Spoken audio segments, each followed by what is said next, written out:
Last episode तक हमने देखा यूरी को गैंगचॉल से अपनी फीलिंग्स कन्फेस करते हुए, और गैंगचॉल भी आगे बढ़कर उसे किस करता है। वो राउंड 2 के लिए जा ही रहा होता है कि उनकी माँ खांसने लगती है अंदर से, क्योंकि वो होश में आ गई है। वो दोनों भी ऑकवर्ड हो जाते हैं। गैंगचॉल तो खुशी के मारे लड़खड़ाने लगता है। यहाँ यूरी भी अपने कमरे में शर्मा रही होती है, और वहाँ गैंगचॉल कपड़े से मुंह छुपाए हंस रहा होता है, जिसे देखकर उनकी माँ को लग रहा है कि उनका बेटा फिर से सरपीदा हो गया। आज के हादसे से डर के योंगदाम गांव वापस जाने की बात करती है यूरी को साथ लेकर। वहीं उस तावीज का लाजवाब असर देखकर मिनिस्टर आया है पुंगसांग के पास पूछने इसके पीछे का राज। वो बताता है कि उनके अंदर एक इमोगी है, जिसके अंदर के पर्ल से वो इतना पावरफुल है। तब इसके अलावा वो एक और चीज देते हैं उसकी अपनी हिफाजत इमोगी से करने के लिए। अगले दिन गैंगचॉल को ऐसा शर्माता देख बीबी इसकी वजह पूछता है। वो बताता है यूरी ने उसे अपने प्यार का इजहार किया है, जिस पे बीबी बोलता है तुम इंसानों को नहीं जानते क्या, कैसे धोखा देते हैं, वो तुम्हें नहीं इस यून को प्यार करती है। वो कहता है हो सकता है, पर जैसे कि उसने मुझसे पहली बार अपने मन की बात शेयर की है, तो मैं अपने दिमाग में नेगेटिव थॉट्स नहीं लाना चाहता। उसके बाद यूरी और गैंगचॉल काम पे निकलते हैं, पर एक दूसरे को देखकर नजरें भी चुरा रहे हैं। उनकी माँ अपने बेटे से यूरी का ख्याल रखने को कहती है। उन्हें ऐसे साथ जाते हुए देख अपने बेटे और होने वाली बहू को बड़े प्यार से देखती है। यूरी रास्ते में गैंगचॉल से पूछती है, यून की माँ ने कहा तुम उस किडनैपर को जानते हो, पर वो उस मिनिस्टर के बारे में उसे कुछ नहीं बताता। बोलते हैं लगता है कि 8 फीट वाले भूत के अलावा भी किंग के कई दुश्मन हैं। और यूरी से कहता है कि घबराओ मत, मैं हूं ना तुम्हारी हिफाजत के लिए। यूरी उतने में सड़क के किनारे कुछ कलियां दिखती है जो अभी खिले नहीं थे।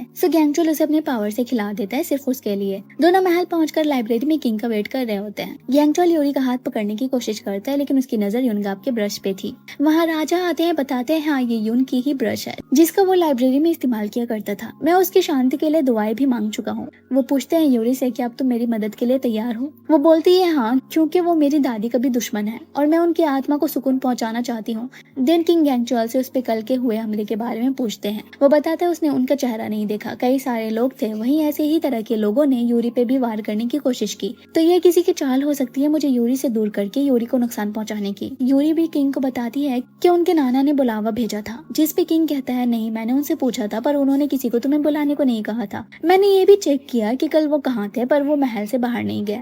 गैंगचॉल कहता है वो तुम्हारे नाना, इसीलिए उन पे शक नहीं कर रहे हो तुम।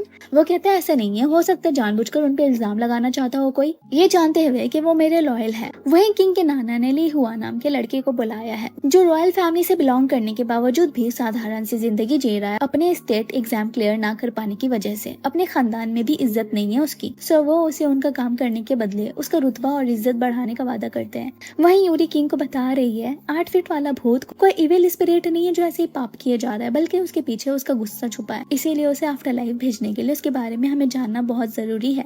जिस पे एक ऑफिसर बोलता है हो सकता है ये एक मिलिट्री ऑफिसर हो, क्योंकि जब आपको उसने पजेस किया था तो आपकी फाइटिंग स्किल और तलवारबाजी कमाल की हो गई थी। यूरी कहती है जो भी हो, मैं सोच रही हूँ आखिर इसकी आइडेंटिटी कैसे पता लगाई जाए। पर गैंगचॉल सोच रहा है आखिर हम उसकी असलियत जानकर भी क्या कर लेंगे। उसे खत्म करने के लिए मेरे पर्ल की जरूरत पड़ेगी, जैसे कि मंक ने कहा था। यूरी दरबार से निकल रही होती है, पर गैंगचॉल सोच में डूबा था। वो उसका हाथ पकड़कर जाने लगती है। गैंगचॉल भी खुशम खुश, पर हेड यूनक सोच रहे हैं इस उम्र में मुझे क्या क्या देखना पड़ रहा है। दोनों बाहर आते हैं। गैंगचॉल मिनिस्टर को देखकर सर झुकाए इज्जत देकर चला जाता है, और वो सोच रहे हैं कि हवा का रुख कैसे बदल गया, क्या ये कोई प्लान कर रहा है मेरे खिलाफ। वहीं योंग के लिए प्रेयर्स हो रही है, जहाँ ली हुआ भी होता है, जिसे देखकर डॉजर क्वीन दुआ खत्म होने के बाद पुंगसान से पूछती है वो लड़का आखिर था कौन, मैंने पहले कभी इसे यहाँ नहीं देखा।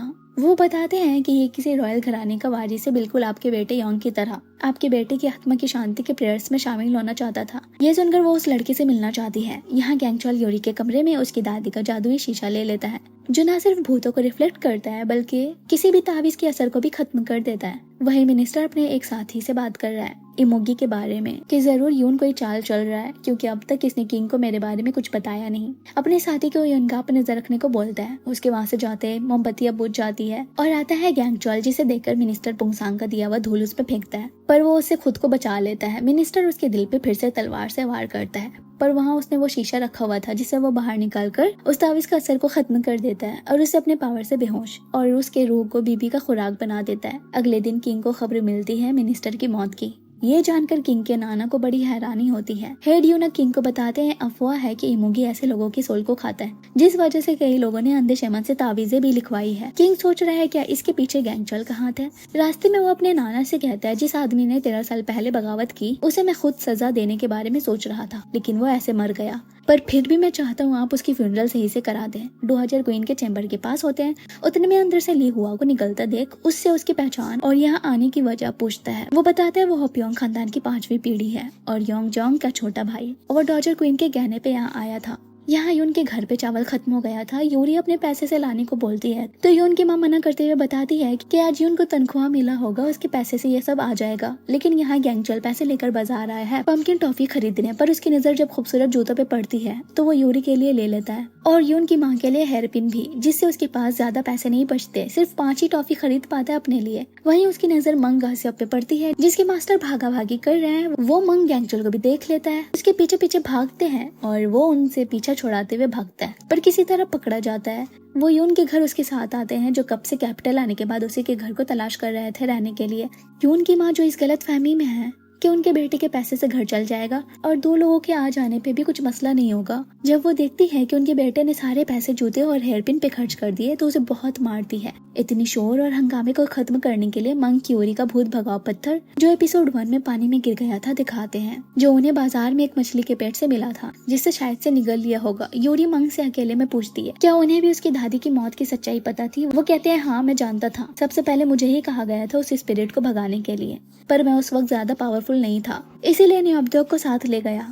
मैं खुद को भी गुनहगार मानता हूँ उनकी मौत का। यहाँ बीबी गैंगचल को बताता है वो तावीज़ एक अंधे शेमन जिसका नाम पुंगसान है उसने लिखा था। वो पूछता है क्या उसका चेहरा ध्यान से देखा। वो कहता है मैं पास गया था लेकिन आग ने मुझे दूर हटा दिया, और कहता है अगर मेरे पास वो शीशा हो तो मेरे तो दावत ही दावत, जिसपे वो उसे यूरी से ये सब बताने को मना करता है। रात में मंक और उसके मास्टर के खराटे से उसे नींद नहीं आ रही होती सो वो बाहर आ जाता है जहाँ यूरी उस जूते को देख रही थी। उसे भी पता है कि उनकी माँ भी सोते हुए दांत पीसती है और उस पे पाँव रख दिया करती है जिससे कि वो भी सो नहीं पाती। वो उसे चुप रहने को कहती है ताकि उनकी माँ ये सुन न ले। वो उसके हाथ से जूते लेकर बोलता है मैंने ये तुम्हें पहनने के लिए दिया था, ऐसे देखने के लिए नहीं, जिसपे वो उन जूतों को लौटाकर रिफंड लेने की बात करती है और ये भी कि वो इतने महंगे जूते पहन नहीं सकती। वो कहता है क्यों, वैसे भी तुम्हें ऐसे जूते पसंद थे, मैंने तुम्हें देखा था एक बार इस तरह के जूते को गौर से देखते हुए। वो कहती है मैं भी कितनी पागल थी, मुझे लगा इतनी सालों में मैं अकेली हूँ पर तुम मेरे साथ थे। वो फिर बोलती है मैं चाहती हूँ उस आत्मा की असलियत जानकर अपनी दादी के रोग को मुक्त कराना और यून गाप को बचाना, और एक बार यून बचा तो तुम्हें इस बॉडी को छोड़ना पड़ेगा, लेकिन फिर भी तुम मेरे लिए गैंगचॉल ही रहोगे। मैं तुम्हें अपनी गार्डियन स्पिरिट के तौर पे सर्व करूंगी, इस तरह से मैं तुम्हें अपने अफेक्शन दिखा सकती हूँ। वो भी स्माइल करते हुए उसके करीब जाता है पर जल जाता है उस पत्थर की वजह से जो स्पिरिट को दूर भगाती है।